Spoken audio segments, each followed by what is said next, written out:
आ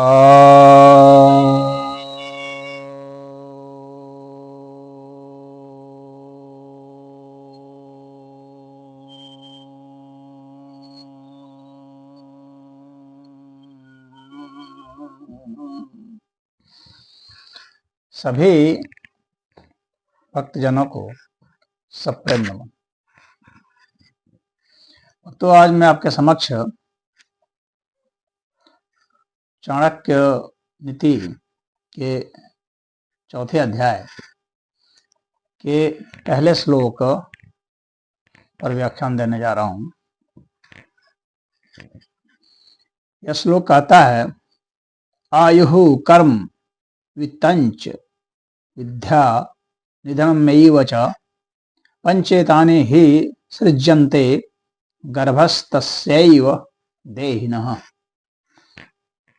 अर्थात आयु, कर्म, वित्त, विद्या और निधन, ये पांचों चीजें भाग्य में तब लिख दी जाती हैं जब वह गर्भ में ही होता है। इसका अर्थ यह हुआ कि चाणक्य यह मान रहे थे कि कर्म जो है वह भाग्य का ही एक अंश, और आयु यानी कौन कितने वर्षों तक जीवित रहेगा वह, और कर्म अर्थात कौन क्या करेगा वह, और वित्तंच यानी वित्त यानी उसकी आर्थिक स्थिति क्या होगी वह, और विद्या कितना उसका अध्ययन होगा, कौन सा हुनर होगा, और निधन यानी कब और कैसे मरेगा, कहाँ मरेगा। यह भी जब गर्भ में ही है तो उस समय ही सृजन कर दिया जाता है, यानी बता दिया जाता है, अर्थात उसके साथ ही वह जुड़ा हुआ होता है, यानी उसकी हर गतिविधि पहले से ही तय हो जाती है।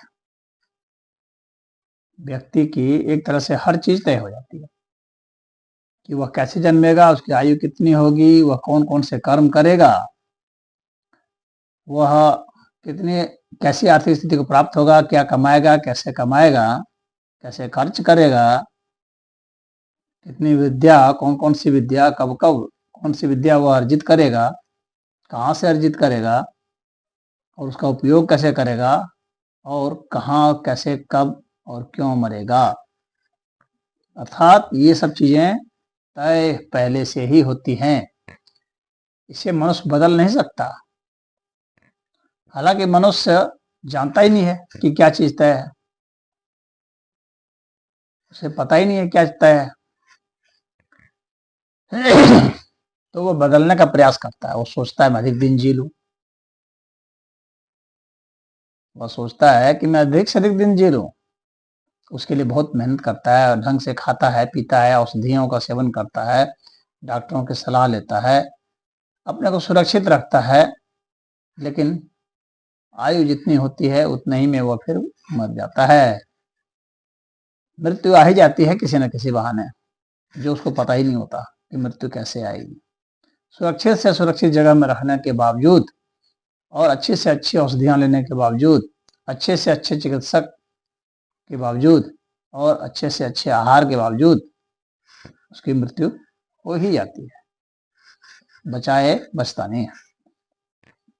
उसी तरह से वह जन्मने के बाद कर्म करता रहता है, लेकिन कौन सा कर्म करेगा, कौन सा कर्म फलीभूत होगा, उसे किस दिशा में ले जाएगा, या वह सोचता है कि मैं ऐसा कर लूंगा, लेकिन जैसी परिस्थितियां उसे विवश करती हैं उस हिसाब से ही वह कर्म करने के लिए बाध्य हो जाता है, उसी तरह चलता रहता है, और उसे लगातार यह गलतफहमी बनी रहती है कि वह कर रहा है, वह जैसा सोच रहा है वैसा हो रहा है, वैसा वो सोचता रहता है, लेकिन नहीं, पूरा ये अस्तित्व जो है जैसा उसे चाहता है वैसा कर्म लेता है। हालांकि उसे यह गुमान रहता है, एक अहंकार झूठा सा बना रहता है कि मैं कर रहा हूं और मैंने ऐसे ऐसे किए इसलिए ऐसा हुआ। लेकिन जो वो प्लानिंग कर रहा था, जितना प्लानिंग कर रहा था, जितनी देर में सोचता था उतनी देर में क्या हुआ? नहीं हुआ। जितने कर्म अधूरे रह गए, क्या वो कर पाया? नहीं कर पाया, मर गया। मृत्यु छीन लेती है, आपके सारे अधूरे कर्म, अधूरे सपने रह जाते हैं। और जो कर्म आप करते हैं वो अलग अलग परिस्थितियों में अलग अलग लोगों की सहायता से आप करते हैं। उन लोगों के ऊपर आपका नियंत्रण थोड़ी होता है, आपका कर्म के ऊपर भी नियंत्रण थोड़ी होता है। आपका तो अपने विचारों पर ही नियंत्रण नहीं होता है, अपनी भावनाओं पर ही नियंत्रण नहीं होता है, अपनी वाणी पर ही नियंत्रण नहीं होता है, अपने शरीर के स्वास्थ्य पर ही नियंत्रण नहीं होता है, अपने खान पान, समाज के व्यवहार के ऊपर आपका नियंत्रण कहाँ होता है? आप निर्धारित नहीं कर पाते हैं कि समाज आपके साथ ऐसा ही व्यवहार करने के लिए विवश हो। पता नहीं कौन कब गाली दे दे, पता नहीं कौन प्रेम में आ जाए, कौन सहयोग दे दे, कहाँ कौन आपकी सहायता कर दे और कहाँ कौन विरोध कर दे। तो आपकी योजना कुछ और होती है और हो जाता है कुछ और, क्योंकि अन्यों की भी तो योजनाएं होती हैं आपके बाबत। आप सोच रहे हैं मैं अमुक चीज बन जाऊं, दूसरे सोच रहे हैं नहीं बनने। तो बड़े से बड़े कर्म योद्धा भी इसीलिए परास्त हो जाते हैं। जो भी चाहते हैं वैसा नहीं होता है, उसे विपरीत, उसे अलग कुछ हो जाता है। कभी कभी वे जैसा सोचते वैसा भी हो जाता है, तब उनको उस समय घमंड हो जाता है कि मैंने सोचा इसी वजह से ऐसा हो गया।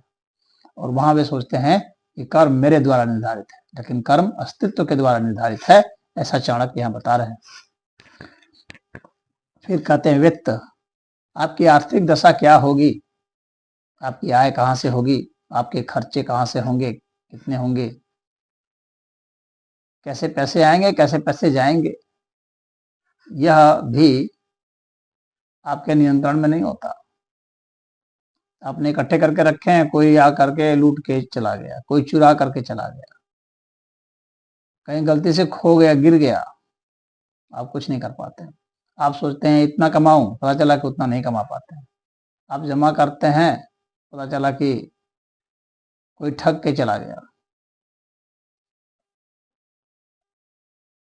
देश की आर्थिक व्यवस्था बिगड़ जाती है, उसमें आप क्या कर लेंगे?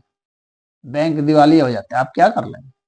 कंपनियां दिवालिया हो जाती, क्या कर लेंगे? नौकरी आप पाए हैं, पता चला कि किसी कांड में फंस गए, नौकरी से निकाल दिया गया, आप क्या कर लेंगे? आप जो योजना बना रहे हैं, किसी को आपके घर में रोग हो गया, उसमें कितने पैसे खर्च हो गए? आपकी योजना में यही वे सब नहीं थे। आप तो कुछ और खरीदने के लिए पैसे बचा रहे थे, पैसा निकल गया कहीं और। कोई रिश्तेदार फंस गया, परेशानी में आके गिड़गिड़ा के मांगने लगा, आपने दे दी। कोई चंदा मांगने आ गया, उसे दे दी। कहने का मतलब है कि आपका उसके ऊपर पूरा नियंत्रण नहीं होता है, वो पहले से ही तय हो जाती है। उसी तरह से विद्या है, आप कुछ और सोचते हैं।